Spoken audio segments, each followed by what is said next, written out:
Friends, कैसे आप सब लोग। मैं हूं हिमांशु यादव और मैं आपका फिर से स्वागत करता हूं अपने चैनल स्टडी जंक्शन में। जैसा कि आपको पता है कि कल मैंने एक वीडियो शूट की थी इलेक्ट्रोस्टैटिक्स पार्ट 1। अगर आपने वो अभी तक नहीं देखी है तो पहले उसे जाके देखें। मैंने डिस्क्रिप्शन में लिंक दे रखा है, उसे वहां से पहले देख लें, क्योंकि ये वाली वीडियो आपको फिर समझ में नहीं आएगी। इससे बेहतर है कि आप पहले उसे वीडियो को वॉच कर लें, उसके बाद ये वाली वीडियो देखें। तो कल हमने जो आप टॉपिक डिस्कस किए थे वो किए थे इलेक्ट्रोस्टैटिक्स क्या होती है, उसके बाद चार्ज क्या होता है, और देन उसके बाद हमने डिस्कस किया था प्रॉपर्टीज ऑफ चार्ज। आज हम जो डिस्कस करेंगे वो करेंगे पहला topic quantization of charge. Quantization of charge. और हाँ फ्रेंड्स, एक बात मैं पहले क्लियर कर देना चाहता हूं कि अगर आपने पहली वीडियो नहीं देखी है तो वो पहले जाके डिस्क्रिप्शन बॉक्स से लिंक से आप उस वीडियो को देखें और देन इस वीडियो को बाद में आप फिर से देखें, क्योंकि जब तक आपको वो वाली वीडियो नहीं देखोगे तो ये वाली वीडियो आपको समझ में नहीं आएगी। तो क्वांटाइजेशन ऑफ चार्ज को पढ़ाने से पहले मैं आपको एक बात बताना चाहता हूँ कि पहले आप कॉपी पेन ले लें, जिससे क्या होगा आप नोट डाउन करते चलिए जो भी मैं यहाँ पे पढ़ाता हूँ। इससे क्या होगा आपकी अंडरस्टैंडिंग इंक्रीज होगी और आपको समझने में आसानी होगी, क्योंकि आप ऐसे ही देखोगे वीडियो तो उसका कोई फायदा नहीं है, आप कुछ देर बाद भूल जाओगे, क्योंकि कॉन्सेप्ट जो है वो फिजिकल कॉन्सेप्ट है। ऐसा नहीं है कि थ्योरेटिकल ही है हर चीज़। फिजिक्स में ज़्यादातर जो कॉन्सेप्ट है वो फिजिकल कॉन्सेप्ट है, मैथमेटिकल कॉन्सेप्ट है, जिनको आप बिना राइट डाउन करे या बिना कॉपी के और पेन के नहीं यूज कर सकते, समझ सकते। तो हम स्टार्ट करते हैं क्वांटाइजेशन ऑफ चार्ज। सबसे पहले मैं बताना चाहूंगा क्वांटाइजेशन ऑफ चार्ज, क्वांटाइजेशन क्या होती है। इसमें वर्ड है क्वांटाइजेशन। क्वांटाइजेशन क्या, कोई भी चीज हो उसको हम बोलते हैं ट्रांसफरिंग से रिलेटेड, यानी कि ट्रांसफर से रिलेटेड हम बात कर रहे हैं। यहाँ पे किसकी बात करेंगे, ट्रांसफर की बात है।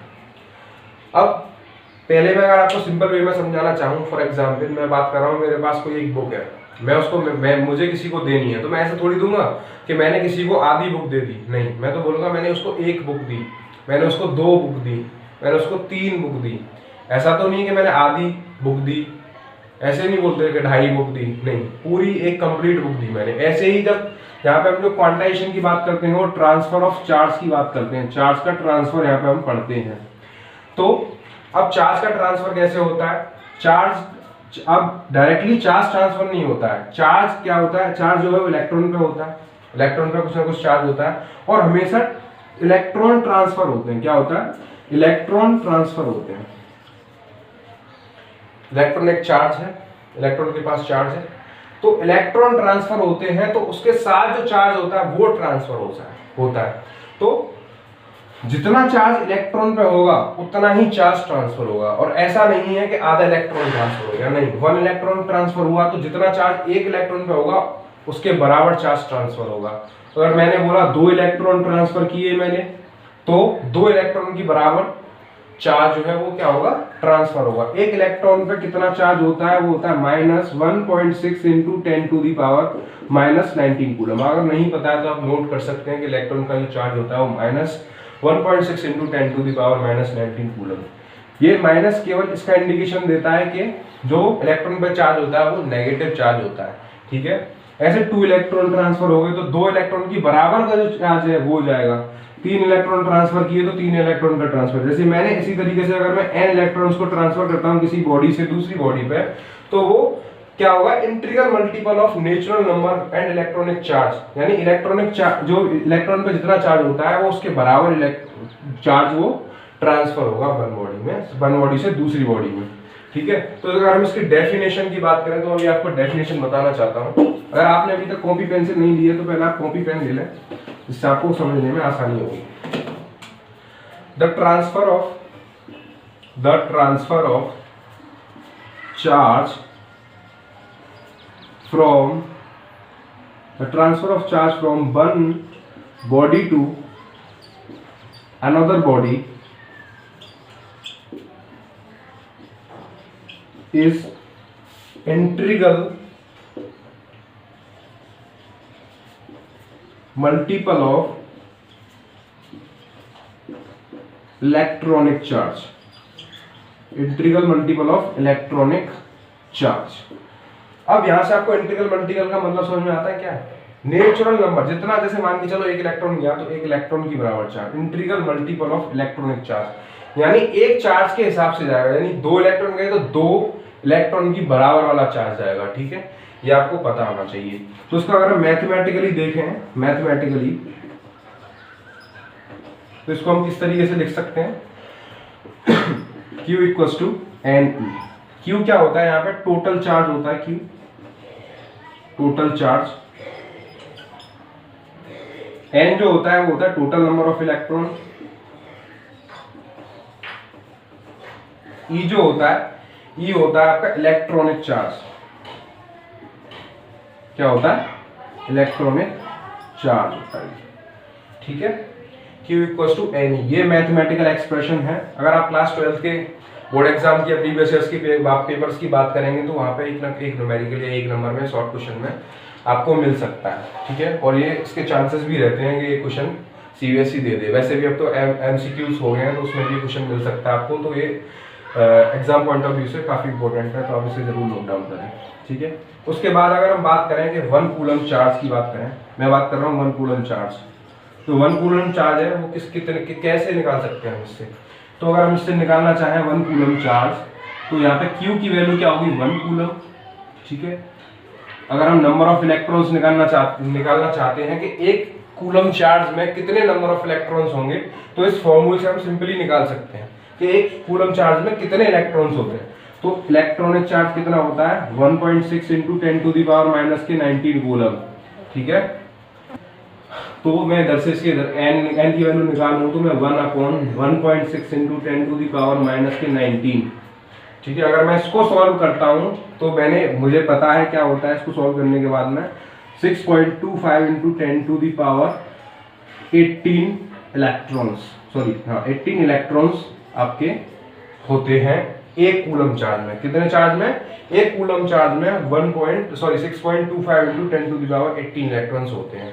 ये आप ओरली भी याद कर सकते हैं क्योंकि बहुत सारे स्टूडेंट्स को ये ओरली पता होता है, ठीक है। तो जो नेक्स्ट टॉपिक है, आई होप ये आपको क्वांटाइजेशन ऑफ चार्ज समझ में आया होगा। अगर कोई भी प्रॉब्लम है इसमें तो आप पर्सनली, मैं डिस्क्रिप्शन बॉक्स में अपना व्हाट्सएप नंबर दे दूंगा, आप वहाँ पे मुझे कमेंट करके बता सकते हैं अगर आपको कोई भी प्रॉब्लम होती है तो, ठीक है। अगर हम अब नेक्स्ट टॉपिक पे चलते हैं जो कि मेन इंपॉर्टेंट टॉपिक है, और यहाँ से आपका चैप्टर जो है एक्चुअल वे में स्टार्ट होता है, ठीक है। यहाँ से जो आपका चैप्टर है वो एक्चुअल वे में स्टार्ट होता है, तो कृपया आप ध्यान से पढ़ें यहाँ से, ठीक है। तो पहला अब ये टॉपिक जो आने वाला है ये है इलेक्ट्रिक फोर्स। इलेक्ट्रिक फोर्स, इसको हम एक और फेमस नाम से जानते हैं, ये कूलम्स थे, एक साइंटिस्ट कूलम जिन्होंने इस लॉ को दिया था, तो उन्हीं के नाम पे इसको हम बोलते हैं कूलम लॉ। इन्होंने इलेक्ट्रिक फोर्स ही दी थी बेसिकली, ठीक है। इससे पहले मैंने आपको प्रॉपर्टीज ऑफ चार्ज पढ़ाई थी, ठीक है।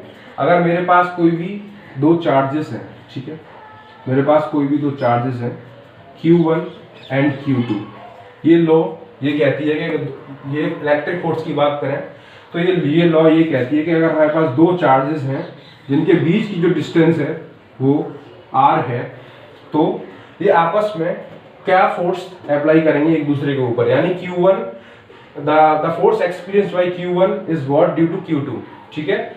Similarly Q2 experiences a force due to Q1 is what, ठीक है। दोनों से आपस में एक दूसरे पे फोर्स अप्लाई करेंगे तो उस फोर्स के बारे में इन्होंने बताया। तो इन्होंने पहला तो कंक्लूजन ये दिया कि product of charges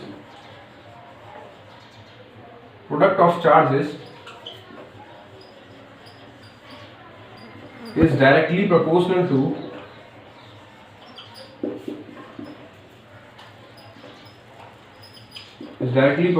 to force, ठीक है।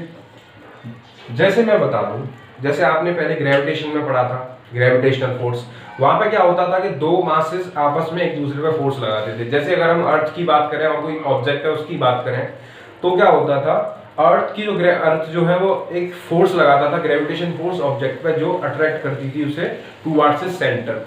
सिमिलरली यहाँ पे भी ऐसे ही होता है, कोई एक चार्ज दूसरे चार्ज पे कुछ ना कुछ फोर्स लगा रहा होता है, उस फोर्स को हम इलेक्ट्रिक फोर्स बोलते हैं बेसिकली, ठीक है। तो वहां पे भी क्या होता था कि उनके बीच का डिस्टेंस चेक करते थे हम, ग्रेविटेशन में क्लास 11 में आपने जरूर पढ़ा होगा। तो ऐसे ही यहाँ पे भी उनके बीच में जो सेपरेशन होता है वो r है, ठीक है। यहाँ पे हम कंसीडर कर रहे हैं, तो ये क्या कह रहा है, ये फोर्स F है, ठीक है।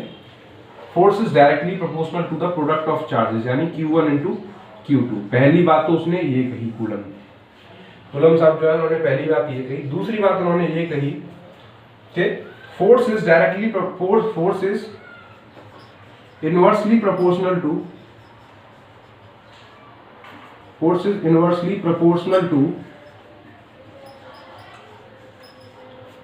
the square of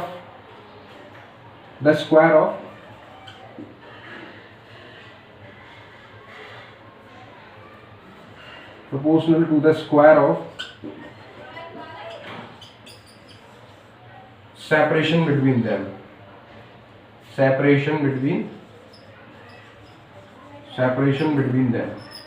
ठीक है। उन्होंने ये बताया, यानी कि F जो है वो जो है इनवर्सली प्रोपोर्शनल है 1/r², ठीक है। यहाँ तक है, आपको बात समझ में आ गई होगी, आई होप सो। अब क्या करेंगे, इसे हम सेकंड इक्वेशन बोल देते हैं, ठीक है। अब मैं क्या करूंगा, इन दोनों इक्वेशन को कंबाइन कर लेते हैं। क्या करते हैं, ऑन कंबाइनिंग, मैं यहाँ पे थोड़ा सा स्पेस कर देता हूँ। आई होप सो आपने यहाँ पे राइट कर लिया होगा, ये नोट कर लिया होगा। यहाँ पे है, ये जो इक्वेशन है इन दोनों को कंबाइन कर लेते हैं, क्योंकि LHS दोनों में सेम है। तो F is directly proportional to Q1 Q2 upon r², ठीक है। यहां तक आपको बात समझ में आ गई होगी। F is directly proportional to the Q1 and Q2 upon r²। और इस प्रोपोर्शनलिटी साइन को मैं हटाता हूं, तो मुझे एक प्रोपोर्शनलिटी कांस्टेंट लेना पड़ेगा, जिसे मैं K कंसीडर करता हूं, ठीक है। Q1 Q2 अपॉन r², ठीक है। यहाँ तक कोई प्रॉब्लम नहीं। अब क्या करेंगे, इस K की जो मैथमेटिकली वैल्यू है, सॉरी मैथमेटिकली और एक्सपेरिमेंटली दोनों तरीके से हम बोले तो 1/4πε0 ये इसकी वैल्यू है। अब आप समझोगे ε0 क्या है, तो इस ε0 को, ये भी एक कांस्टेंट होता है जिसको नाम होता है परमिटिविटी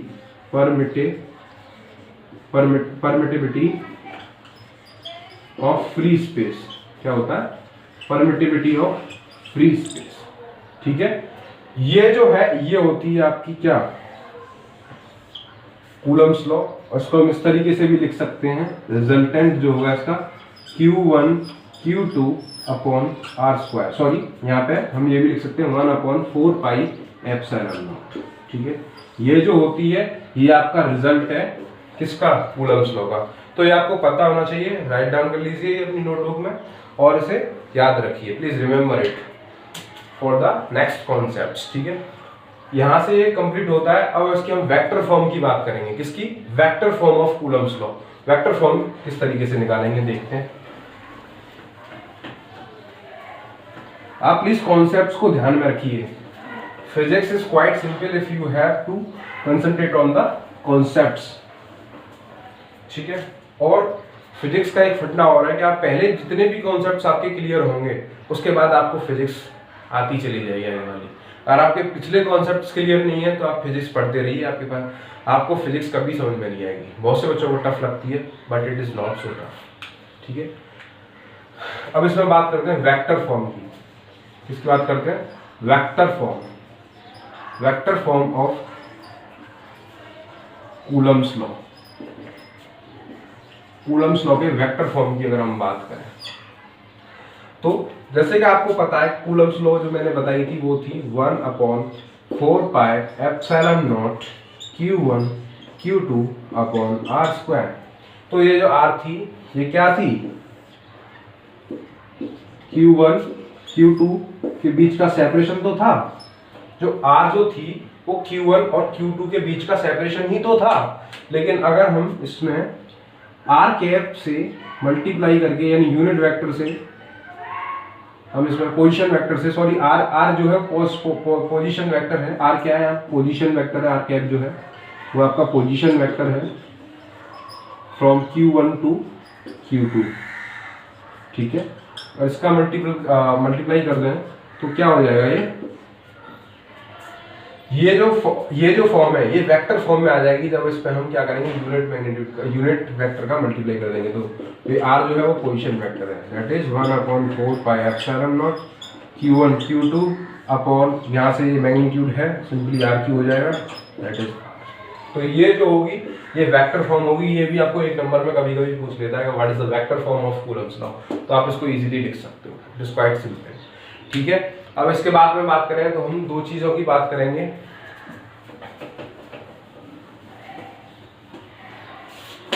अब आगे के जो कॉन्सेप्ट है वो रिलेटेड है आपने देखा कि जो हमारी कूलम्स लॉ है वो है F equal to 1/4 pi epsilon naught Q1 Q2 upon R square, ये आपने देख लिया।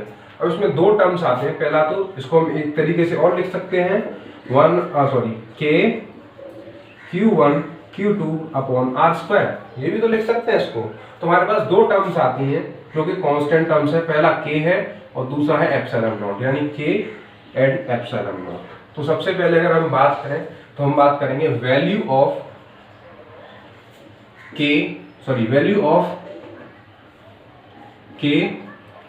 And its unit. आपको मैंने बताया है, आपको तो पहले ही पता होगा कि फोर्स की जो यूनिट होती है वो न्यूटन होती है, ये अंडरस्टूड है, इसलिए मैंने आपको इलेक्ट्रिक फोर्स में नहीं बताया, यहाँ पे भी वही यूनिट होती है। लेकिन value of K and its unit वो भी हमें पता होना चाहिए। तो अगर हम यूनिट निकालने की बात करें तो अगर हम सिंपली लिखें F equal to K Q1 Q2 upon R square. ठीक है, हमें K की वैल्यू, K की यूनिट निकालनी है तो हम K को इधर ही छोड़ देते हैं और इधर इसको इधर ले जाते हैं Q1 Q2।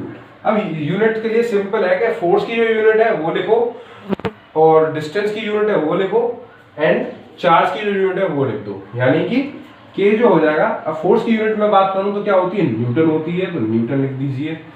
इसकी क्या होती है, मीटर, अब मीटर के ऊपर स्क्वायर लगा दीजिए। ठीक है, चार्ज की यूनिट क्या होती है, कूलम, इस वाले चार्ज की भी कूलम होती है, तो इसको हम लिखें तो न्यूटन मीटर स्क्वायर पर कूलम स्क्वायर। ये क्या हो जाएगी, K की यूनिट हो जाएगी, यानी K की जो यूनिट होगी वो ये वाली यूनिट हो जाएगी। अगर इसकी वैल्यू की बात करें, वैल्यू जो होगी K की वो होगी 9 × 10⁹ न्यूटन मीटर स्क्वायर पर कूलम स्क्वायर, ये इसकी वैल्यू होगी K की। ठीक है, I hope you understand it. अब अगर हम बात करें आगे की तो यहाँ पे एक और टर्म है कांस्टेंट टर्म, जिसको हम एप्सिलॉन नॉट बोलते हैं, परमिटिविटी ऑफ फ्री स्पेस भी बोलते हैं।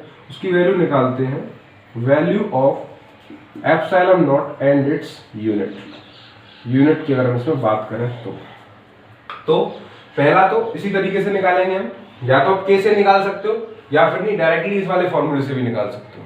तो आप कोई से भी निकाल के देख लो, मैं दोनों से निकाल के बता देता हूँ। पहला तो है फोर्स के फॉर्मूले से इस तरीके से निकलेगा 1/4 pi epsilon naught Q1 Q2 by R square. ठीक है, मैं ये क्या है 1/4 पाई कांस्टेंट टर्म है, इसकी यूनिट नहीं होती है, जिनकी यूनिट होती है, जिसको हमें यूनिट निकालनी है उसको हम एक साइड ले जाएंगे, यानी एप्सिलॉन नॉट को हम एक साइड ले गए और फोर्स को ले आए नीचे 1/4 पाई F नीचे आ जाएगा इधर, ठीक है, into R square upon Q1 Q2। यहाँ से अगर मैं इनकी यूनिट्स लिखूं तो यूनिट क्या हो जाएगी एप्सिलॉन नॉट की, चार्ज है दोनों तो कूलम स्क्वायर, और इसकी यूनिट नहीं होती क्योंकि ये क्या है कांस्टेंट टर्म है।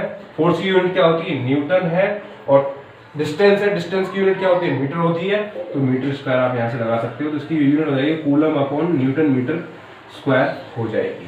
ठीक है, ये इसकी यहाँ से यूनिट आ गई। अगर आप डायरेक्टली इससे निकालना चाहते हैं तो आप इससे भी इसी तरीके से निकाल सकते हैं। चलो मैं आपको निकाल के बता देता हूँ किस तरीके से निकालते हैं। आप यहाँ देख लीजिए कि हमारे पास K है, K की जो वैल्यू है वो होती है 1/4 पाई एप्सिलॉन नॉट। ये बहुत सिंपल है यहाँ से निकालना।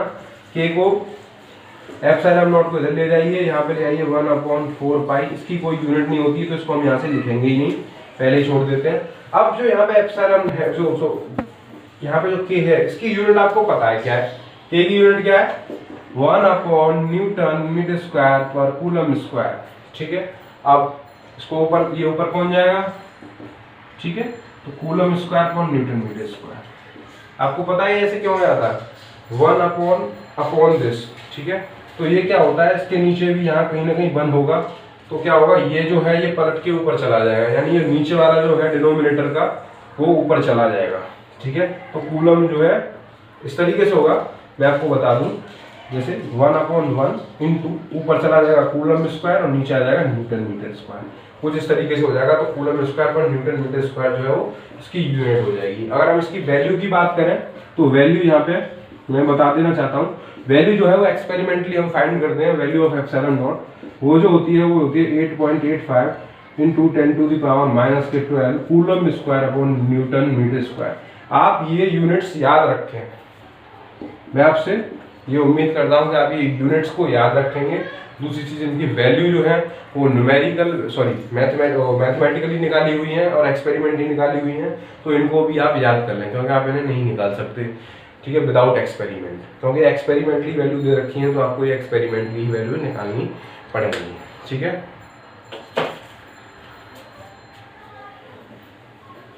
अब हम नेक्स्ट टॉपिक के चलते हैं। और आपने अभी तक कॉपी पेन नहीं लिया है तो प्लीज़ ले लें और हमारे चैनल को भी सब्सक्राइब करें, नोटिफिकेशन बेल को जलाएं, जिससे आगे आपको लेटेस्ट वीडियो की अपडेट मिलती रहेगी, ठीक है।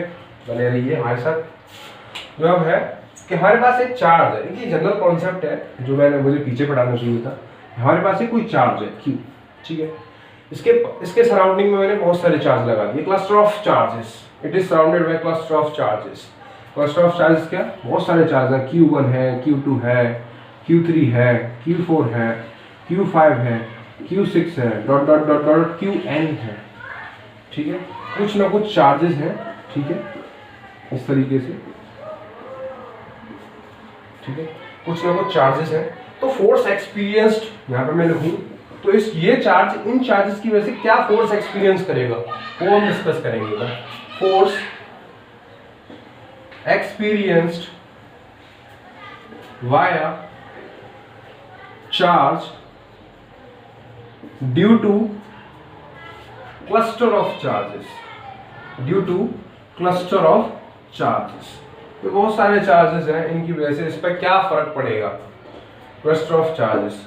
तो ये क्या होता है, ये इस पे इसकी जो फोर्स होगी, force experienced by Q due to all these charges और द क्लस्टर ऑफ चार्जेस, वो क्या होगा, force exerted by Q1 force plus force exerted by Q2 plus force exerted by Q3 and so on up to force experienced by Q1। ये आपको पता होना चाहिए, ठीक है। ये मैंने बता दिया कॉन्सेप्ट जो पीछे रह गया था। प्रॉपर्टीज ऑफ चार्ज में भी होता है, प्रॉपर्टीज ऑफ चार्ज में भी यही होता है कि जितने भी चार्जेस होते हैं वो एडिटिव होते हैं नेचर में, ये आपको भी पता होना चाहिए। अब हम नेक्स्ट टॉपिक पे चलते हैं, वो है इलेक्ट्रिक फील्ड लाइंस। क्या, इलेक्ट्रिक फील्ड लाइंस। अब आपने जैसे पढ़ा होगा पहले, ग्रेविटेशनल होता है तो उस पर अट्रैक्ट करती है तो वो भी एक पाथ होता है, ठीक है, उसकी इन्फ्लुएंस होती है। ऐसे ही यहाँ पे इलेक्ट्रिक फील्ड लाइंस होती हैं, क्योंकि चार्ज भी ट्रेवल करता है, किसी न किसी एक पाथ से ट्रेवल करता है चार्ज भी। तो यहाँ पे हम बात करेंगे electric field lines, electric field lines के बारे में बात। तो अगर हम इसकी डेफिनेशन की बात करें कि चार्ज भी किसी न किसी को मूव करता है, तो इसकी डेफिनेशन होती है it is the imaginary path. ये कैसा पाथ है, इमेजिनरी पाथ। हमें नहीं पता क्या कहाँ है ये पाथ, होता है, देखा किसी ने नहीं है, इमेजिनरी पाथ है। इमेजिनरी पाथ ऐसा नहीं है, अगर आप प्रैक्टिकल करोगे तो आपको पता पड़ जाएगा इलेक्ट्रिकल फील्ड लाइंस क्या होती है। It is the imaginary path on which the positive in which the test charge particle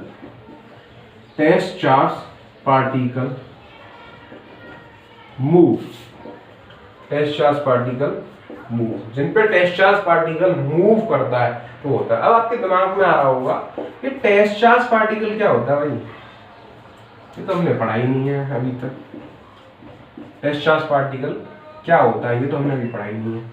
तो टेस्ट चार्ज पार्टिकल भी एक चार्ज पार्टिकल होता है, वो पॉजिटिव, हम उसको कंसीडर करते हैं, कैसा, पॉजिटिव चार्ज है वो, और उसका जो हम मास लेते हैं वो बहुत कम होता है, ठीक है, नेग्लिजिबल मास, नेग्लिजिबल मास, उसका जो मास है वो नेग्लिजिबल होता है और sometimes it also consider as massless. तो ये जो होता है टेस्ट चार्ज पार्टिकल होता है, ये भी इमेजिनरी होता है, किसी को नहीं पता कैसा होता है। It is a imaginary path always the test charge particle move.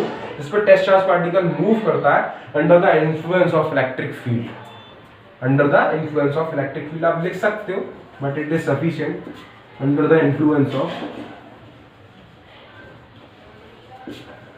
मैंने आपको यहाँ पर इलेक्ट्रिक फील्ड नहीं बताया इसीलिए मैंने यहाँ पर इसको कंसिडर नहीं किया था, बट लिख दो, मैं आगे आप बताऊंगा इलेक्ट्रिक फील्ड क्या होता है। अब जैसे आपने चार्ज पढ़ा, तो चार्ज की भी कुछ ना कुछ प्रॉपर्टीज होती हैं। सिमिलरली इलेक्ट्रिक फील्ड लेंस की भी यहाँ पर कुछ ना कुछ प्रॉपर्टीज होती हैं, तो वो हम डिस्कस करेंगे इलेक्ट्रिक फील्ड लेंस की प्रॉपर्टी। इलेक्ट्रिक फील्ड लेंस की प्रॉपर्टीज क्या होती हैं? Properties of electric field lines. अच्छा, पहले तो मुझे ये बताइए चार्ज कितनी तरीके के होते हैं? चार्ज की प्रॉपर्टी रिवाइज की कल आपने? करी है तो मुझे बताइए कि चार्ज कितने तरीके के होते हैं और उनकी क्या प्रॉपर्टीज होती हैं, अट्रैक्टिव प्रॉपर्टीज, रिपल्सन प्रॉपर्टीज, सारी प्रॉपर्टीज बताइए मुझे, बताइए, मैं सुन रहा हूँ यहाँ पे, मुझे सब पता पड़ रहा है क्या प्रॉपर्टीज होती हैं। अच्छा, तो चार्ज कितने तरीके के होते हैं? दो तरीके के होते हैं, एक होता है नेगेटिव चार्ज एंड दूसरा होता है पॉजिटिव चार्ज। कैसा? पॉजिटिव चार्ज, और एक होता है नेगेटिव चार्ज। तो इलेक्ट्रिक फील्ड लाइंस क्या करती हैं? वो नेगेटिव की तरफ आती हैं, यानी नेगेटिव चार्ज में मर्ज हो जाती हैं। क्या हो जाती हैं? नेगेटिव चार्ज में मर्ज हो जाती है। ठीक है, नेगेटिव चार्ज में मर्ज हो जाती है। यहाँ पे लिख सकते हो आप electric field lines, electric field lines merges to the negative charge। Negative charge में ये मर्ज हो जाती है। ठीक है, सेकंड आप लिख सकते हो पॉजिटिव चार्ज से क्या होता है? पॉजिटिव चार्ज से ये इमर्ज होती है। क्या होती है? इमर्ज। इनकी ऑरिजिन जो होती है वो पॉजिटिव चार्ज होता है। पॉजिटिव चार्ज से ये क्या होती हैं? निकलती हैं, इमर्ज करती हैं। तो यहाँ पे आप लिख सकते हो इनकी एक प्रॉपर्टीज होती है इलेक्ट्रिक फील्ड लाइंस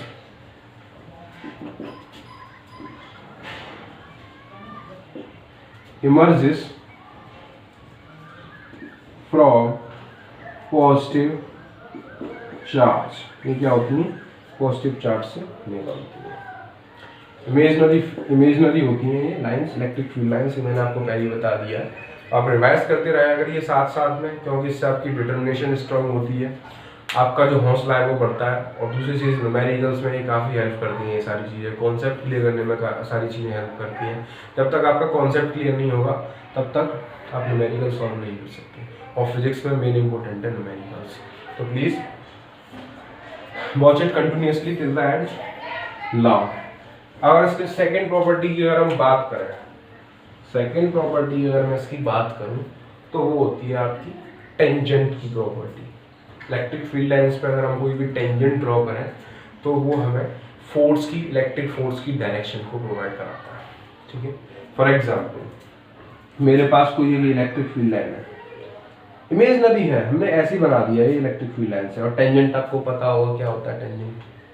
किसी भी सरफेस को सिंगल टाइम पे टच करता है, उसको हम टेंजेंट बोलते हैं। ठीक है, जैसे फॉर एग्जांपल आपने सर्किल में टेंजेंट पढ़ा होगा, जैसे ये सर्किल है, ये सर्किल है, इस पर ये टेंजेंट है। इसी तरीके से यहाँ पे अभी कुछ इमेजिनरी लाइंस होती हैं, जैसे ये इमेजिनरी लाइन है, यहाँ पे अगर मैं टेंजेंट ड्रॉ कर दूँ, ये वाली टेंजेंट, तो ये जो टेंजेंट है ये क्या देगी?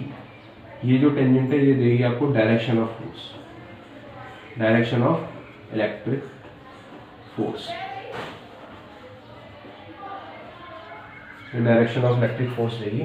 उसकी सेकंड प्रॉपर्टी को डिफाइन करते हैं सिंपली, क्या लिखते हैं? The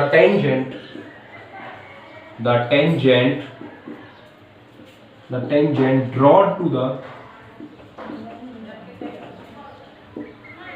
electric field lines will give the direction of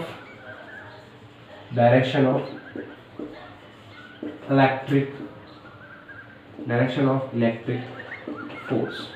ये क्या करेगी? इलेक्ट्रिक फोर्स की डायरेक्शन प्रोवाइड कराएगी। अब इसकी हम तीसरी प्रॉपर्टी की बात करें, किसकी? तीसरी प्रॉपर्टी इसकी।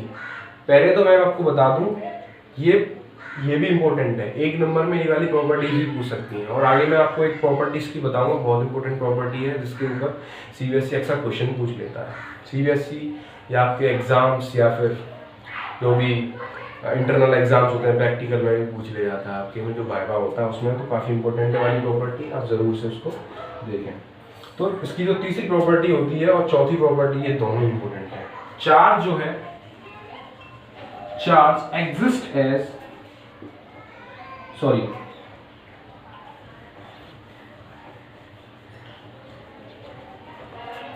electric field lines do not form closed loop नहीं बनाती। जैसे आपने मैग्नेटिक में पढ़ा होगा कि negative to positive, positive to south, north to south, south to north, ये सारी चीजें होती हैं। इसी तरीके से electric field lines do not form close loop, यहाँ पे जो है वो क्लोज लूप नहीं बनाती है। ठीक है, तो क्यों नहीं बनाती है? क्योंकि because charge exist as monopole.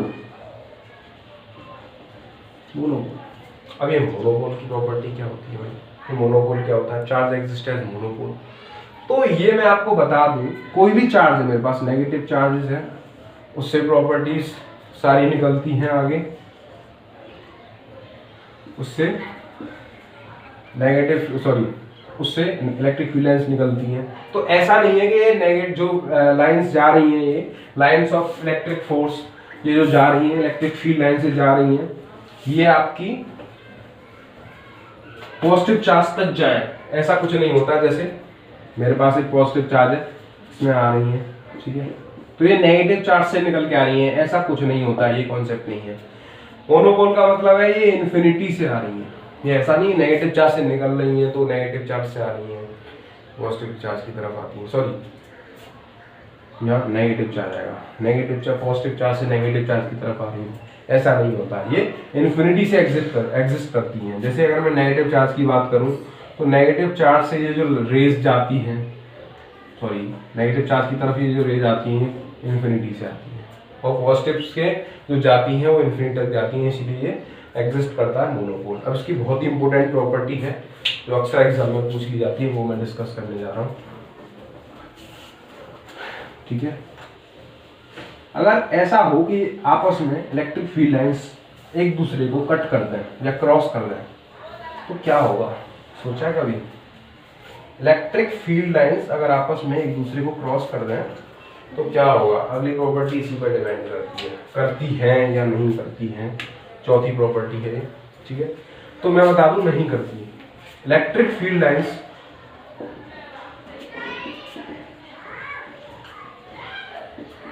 do not cross each other, because if it is so, then we have two tangents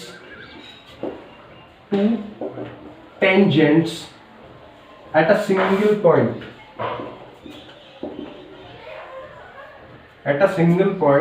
and which so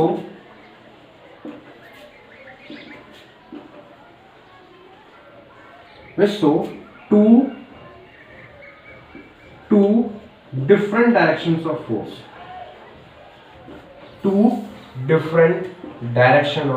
इसका मतलब मैं अभी आपको बताऊंगा, और which is quite impossible,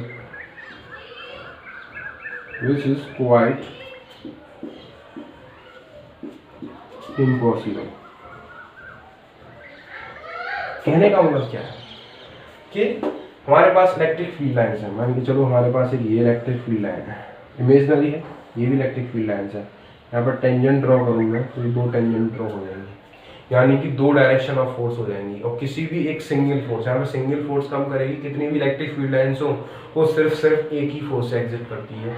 तो इसका मतलब है कि अगर मैं जब इसको क्रॉस करा दूंगा तो मेरे पास 2 टेंजेंट हो जाएंगे, और 2 टेंजेंट होने की वजह से 2 डायरेक्शन ऑफ फोर्स हो जाएंगी, मेरे पास 2 डायरेक्शन हो जाएंगी एक सिंगल फोर्स की। ऐसा इम्पॉसिबल है फिजिक्स के टर्म्स में कि एक फोर्स की 2 डायरेक्शन हो, आपने वेक्टर में ही पढ़ा होगा, ठीक है। तो ये आपकी बहुत इंपॉर्टेंट प्रॉपर्टी है। वहाँ पे क्वेश्चन भी पूछा जाता है, why these electric field lines do not cross each other, आपस में क्रॉस क्यों नहीं करती। 1 नंबर में भी पूछ लिया था, 2 नंबर में भी पूछ लिया था, कभी कभी एक्सपेरिमेंट के लिए।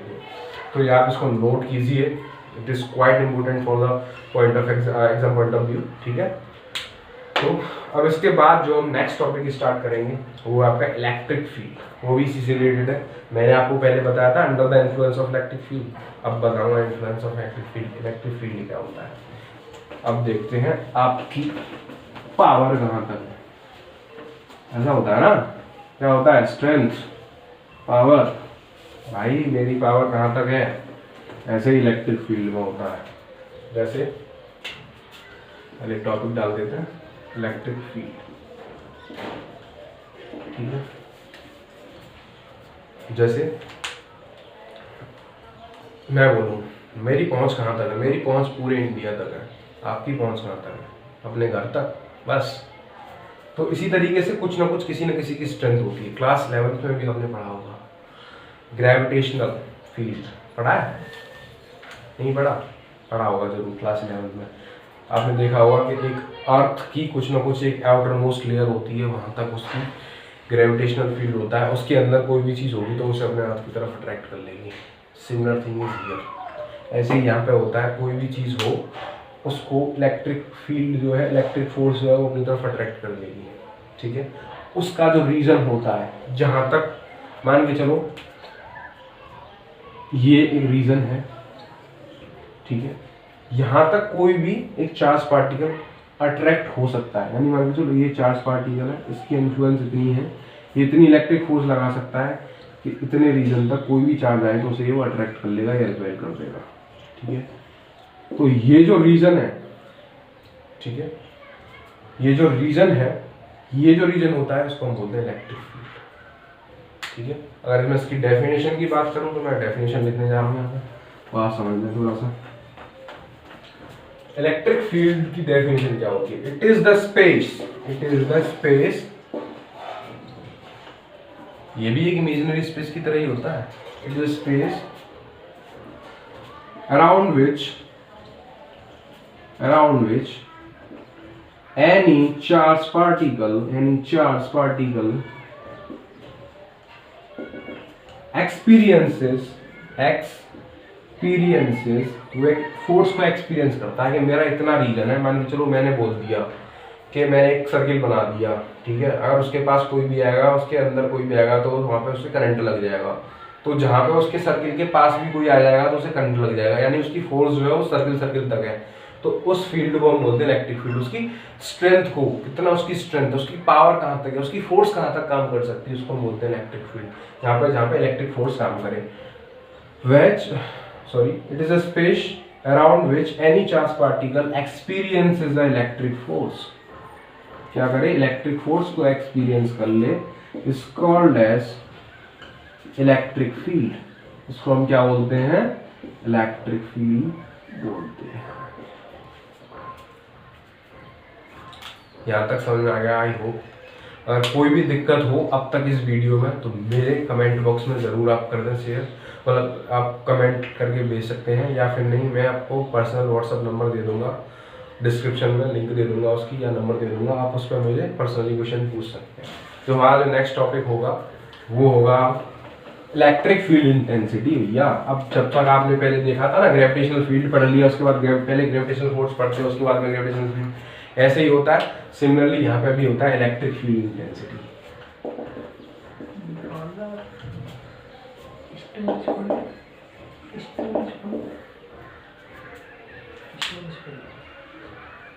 Okay friends, electric field intensity जो है वो हम आगे वाली वीडियो में क्लियर करेंगे। मैं इस वीडियो को यहीं पर रोकता हूँ, ये वीडियो काफ़ी लंबी हो गई होगी आई होप सो।